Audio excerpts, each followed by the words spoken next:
U.S. President Barack Obama has been struggling to close the country's most notorious prison since his inauguration. And now, in the final year of his presidency, he's ramping up pressure to shut down Guantanamo. But public attitudes about the detention facility have shifted dramatically during his administration, posing yet another roadblock. NHK World's Alicia Rose has more. Shut it down! Shut it down! People gathered outside the White House for a protest, coinciding with the 14th anniversary of Guantanamo's first arrivals.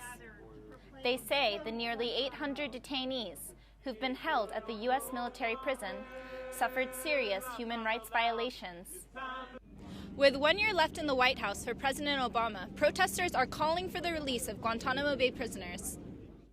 The facility was set up after the September 11th attacks.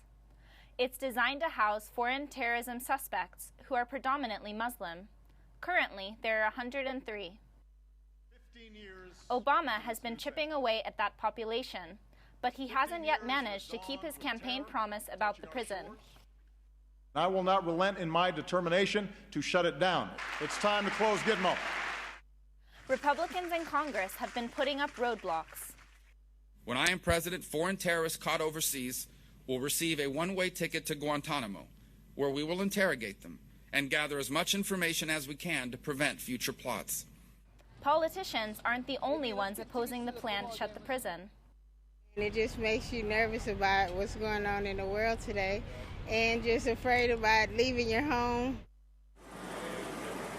And that fear has led to a rise of attacks on Muslims and mosques in the U.S.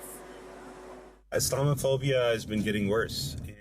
Bilal Rana is a doctor who emigrated from Pakistan to Texas, and he's the president of a National Muslim Youth Association. But none of that mattered in November when another passenger on his flight reported him as a terror suspect. When the flight landed, they pulled me off. FBI police officers came on, and they took me into a police car. Rana's experience prompted him to launch a new campaign. He started engaging children at his mosque. Have you ever had any kind of stress at school because of the fact that you're a Muslim? Sometimes people tease me like, oh no, don't bring any explosives or stuff like that. This boy in my class called me a terrorist because I was Muslim. We're not the kind of Muslims that take anger and revenge on other people. You should tell your teacher if somebody bothers you. But last week, his community was rattled when a young Muslim from Houston was arrested for trying to cooperate with the Islamic State militant group. There's no doubt in my mind that advancing a rhetoric of Islamophobia has a negative impact on the psyche of Muslims around the world, and in this country in particular. Analysts say that negative impact could actually help terrorist organizations. Obama has used a similar argument when defending his plan to close Guantanamo. He said the prison has been a recruitment tool for terrorists.